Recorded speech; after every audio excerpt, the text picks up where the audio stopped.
looks pretty good for you this week at Jackson, and well, I guess after the Knoxville stuff, you're halfway back in championship contention, up to second past gravel tonight, so got to feel pretty good, you know.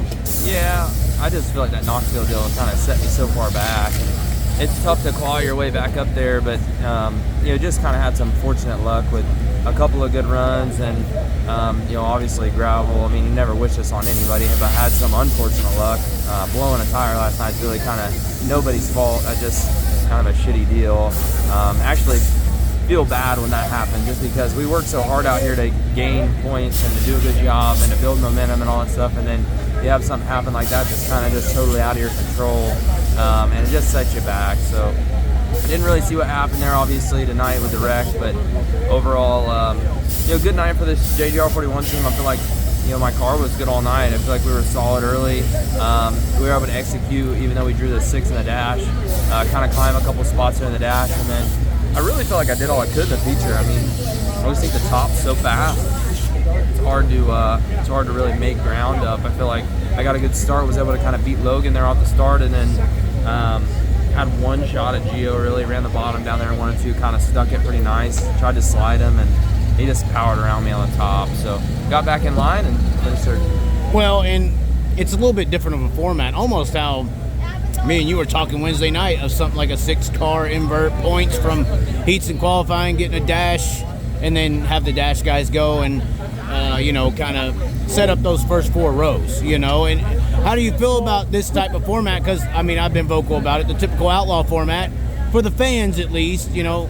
Qualifying is what you got to watch, and then you can just tune in for the A main, because that's about what's going to make the difference, it seems like, most of the time.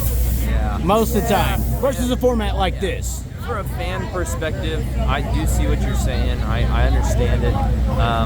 For me personally, making a living racing sprint cars, I like the, you know, quickest to the front deal. You just get in spots where you really have to push the issue. I feel like in these heat races when they invert 6 like that, it does make for exciting, you know, racing for the fans. I totally get both sides. For me, I'm like wrecking. I feel like you got to be risky. You gotta push the envelope on the starts, because a lot of the time the starts are where you make up a lot of them passes, you know. And luckily, the last 2 nights I've really gotten aggressive on the starts of the heat races, and it's paid off. And I've been able to squeeze through those small holes and kind of get where I need to be. And that's what's really helped me, I think, get good runs in the feature races, just because I feel like there hasn't been a ton of hard charging there in the feature. It just seems like we kind of chase grip, and then we get to the top and we kind of rail around there. And it was a little different last night, definitely, than tonight. But yeah, I mean, overall, I get it. I get what you're saying. Well, and just saying, like how you just described the A main, that's somewhat how a typical A main would go, you know, for a regular outlaw format. It just seems like those heat races, you do have to race a little harder just because of that 6-car invert. Like qualifying well, you have to still do that, or you don't get the points to get in the dash to begin with, to even be up there in the A main. So it seems like it still ends up being the same, even though you still have to be a little more aggressive in the heat races, obviously. Right.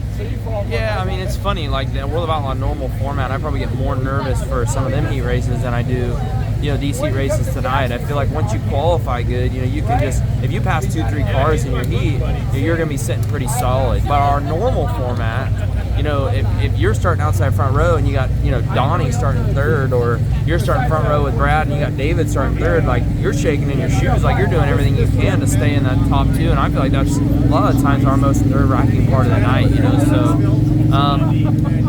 I think it's definitely, I mean, there's no perfect format.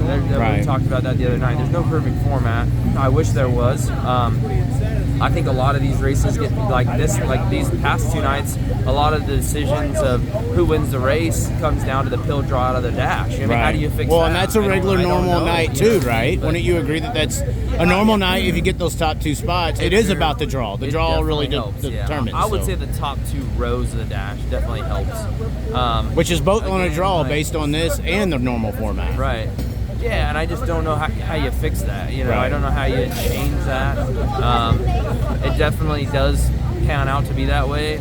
Another reason I think that happens though is when them top 8 guys, they didn't just luck into the dash. You know what I mean? Like they had to lay down a nice lap in qualifying, and then they had to execute in their heat race. So for the most part, like they probably have a really good car, and they're probably like for that track, for that case scenario that night, and then they're probably like when you're racing with the World of Outlaws, like they're a good driver most of the time, right? So like you put Brad Sweet or David Gravel or Logan Schuhart, Donnie Shaw, or you, James McFadden, or you know our 41 car in the front row, and it's like, man, it's gonna be tough to beat those guys. They're just so good that when their crew chiefs are on and their car's good, they're gonna be on because they're good drivers, and it just makes it tough for a guy to come from 12th and win the race. Right. Well, and still, even in this type of format, the guy who starts on the pole and wins the heat race, he still, if you don't equate your points to get into the dash, winning the heat race kind of doesn't even really matter. Whereas, like on that typical Outlaw format, 1-2 goes. Right. You know, so it's still an accumulative situation. Yeah. I mean, formats back and forth.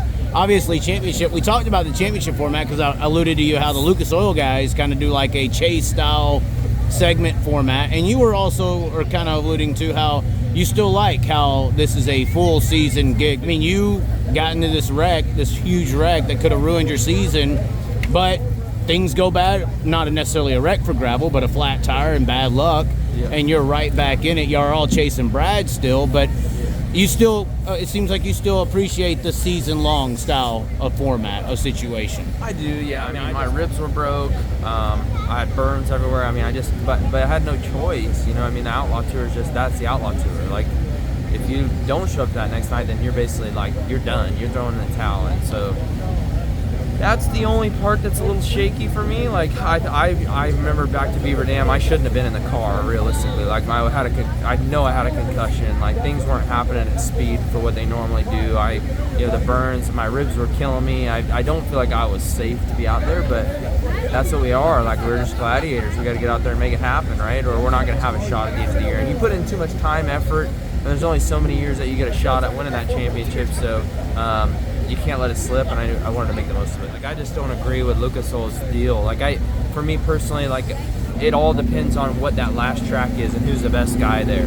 So, you know, for me, like I said the other night, I think that if, you know, given the past history, like if Jonathan Davenport was to be in that top 4, he's like the Eldora king. He has or McCready or somebody who's not really he's really good at what he does do there at Eldora. Like, one of them guys could get in that top 4, and maybe they've been just good enough to squeak into that top 4. They really weren't that good, but they squeaked into it their 4th, and then bang, they win the championship. Well, you just can't luck into an Outlaw championship. You got to be good all year.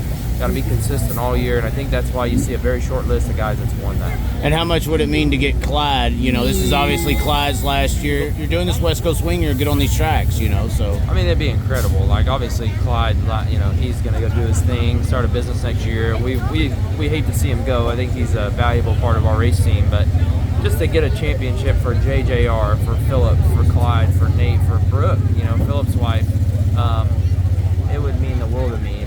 Okay. Well, you got some fans. Scott here, probably over here to see me more than you at this point. He is. You are, Scott.